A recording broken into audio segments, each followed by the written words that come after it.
una conciliación problemática con el pan y el vino que siguen existiendo, están también la carne y la sangre de Cristo.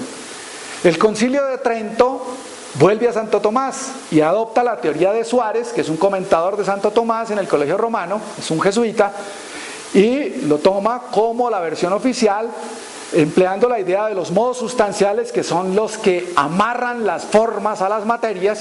Y en la Eucaristía ocurre el milagro, o sea, la separación de los modos sustanciales de los accidentales del pan y el vino, de la materia del pan y el vino. Entonces, aquí hay un cuadro de Rafael donde está la polémica del sacramento y hay una serie de personajes que no podemos distinguir y ni tenemos tiempo de hacerlo. En el borrador del cuadro estaban la copa y la hostia. En el cuadro, ¿nos devolvemos? ¿Se puede? No. En el cuadro tenemos algo mucho más abstracto, hay una especie de hostia, pero es mucho más abstracta. Es decir, el problema está claro en este cuadro de Rafael que está en el Vaticano, en las salas anteriores a la Capilla Sixtina. Pasemos. Y entonces, aquí viene el problema. Si esta es la sospecha que tiene Redondi. ¿Qué pasó ese 27 de septiembre? ¿Qué se habló con Galileo? Se le dijo, mire señor, lo vamos a tratar bien y usted por favor confiese, aunque no le hayan dado esa orden, mire, aquí hay una orden, aquí está puesta. Galileo pudo haber dicho, pero yo no me acuerdo, yo no creo que eso sea así. Le dijeron, usted no puede atreverse a contradecir a la Santa Iglesia. Galileo termina aceptando por un acuerdo que establece, probablemente pasó eso, pero hay una sospecha que tiene Redondi y es, esta acusación es de 1624. Galileo está acusado en 1632 por el heliocentrismo. En 1633, que está en el colmo del juicio, está ya acorralado y encima de todo viene y lo visitan en la noche y le muestran esta acusación que acabamos de ver y le dicen, si usted no acepta esto, pues viene la acusación por el atomismo y esa es una herejía más terrible que el heliocentrismo. Pues usted decida, o vive aceptando el heliocentrismo o quizás sea condenado a la hoguera por la herejía espantosa del atomismo. Ese es el supuesto. Con ese supuesto él se va a mirar quiénes fueron los jueces de Galileo. El primer juez dijimos que se llamaba Agustín Oreggi, que era teólogo y hace una teología donde se distancia de los jesuitas. Y en la premisa fundamental de la teología es la distinción entre lo que pertenece a la ciencia y lo que pertenece a la teología. En la primera parte, en la física de esa teología, él dice que la Eucaristía aparece al intelecto iluminado por la fe.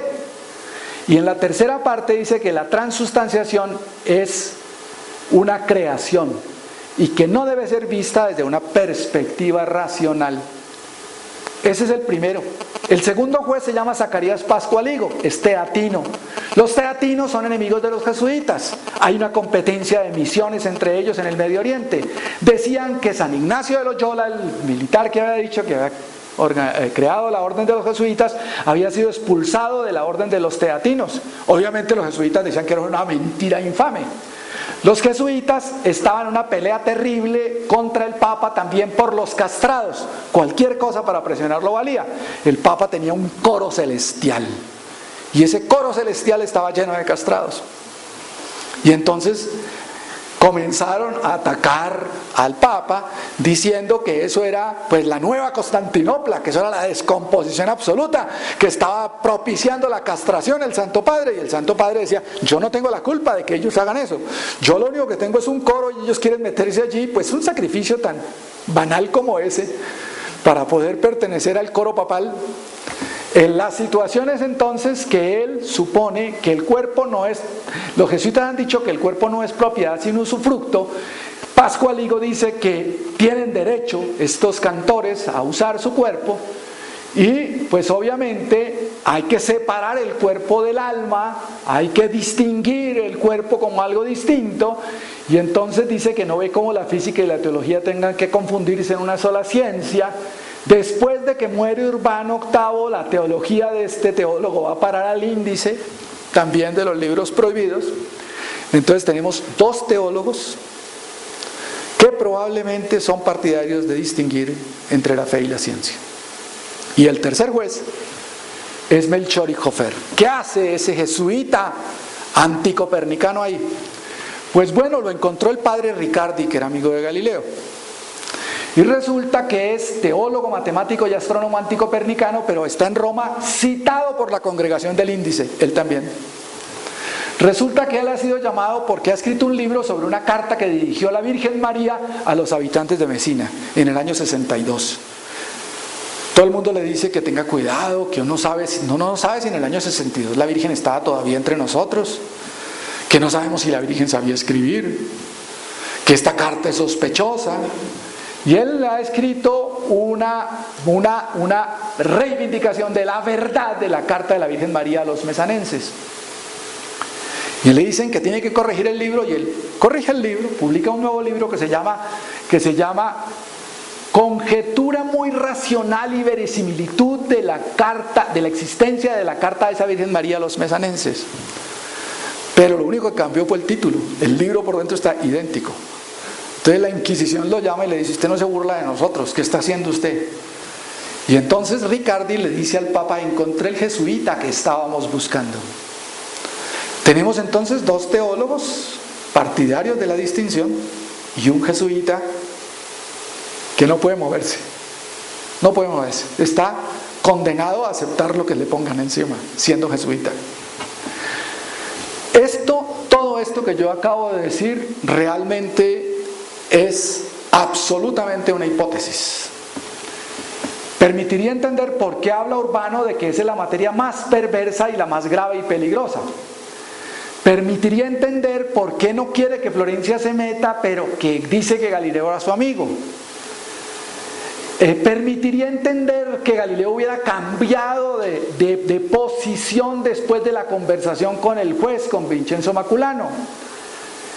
Y entenderíamos también por qué Grassi es en 1633 mandado fuera de Roma, a pesar de que jura de que no tenía intención de molestar con el copernicanismo, que fue destituido de sus cargos, que no tuvo una sola cátedra y que nunca publicó nada más.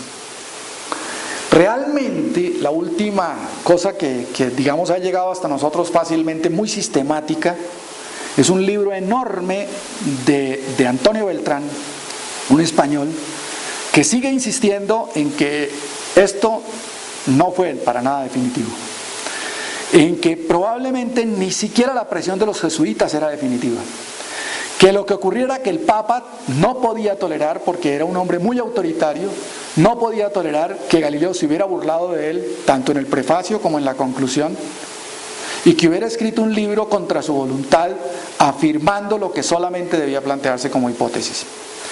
Conclusión: el juicio de Galileo está en las sombras. Quien se ponga a estudiar este asunto encontrará 1000 interpretaciones de cada cosa. Ahí están los documentos. No hay duda, probablemente, de que se falsificó la prohibición de 1616 y de que Galileo se le condenó modificando los documentos del juicio. Sobre eso no hay ninguna duda. ¿Qué influencia tuvieron los jesuitas? ¿Qué influencia tuvo la acusación de atomismo? ¿Apareció o no apareció en ese momento?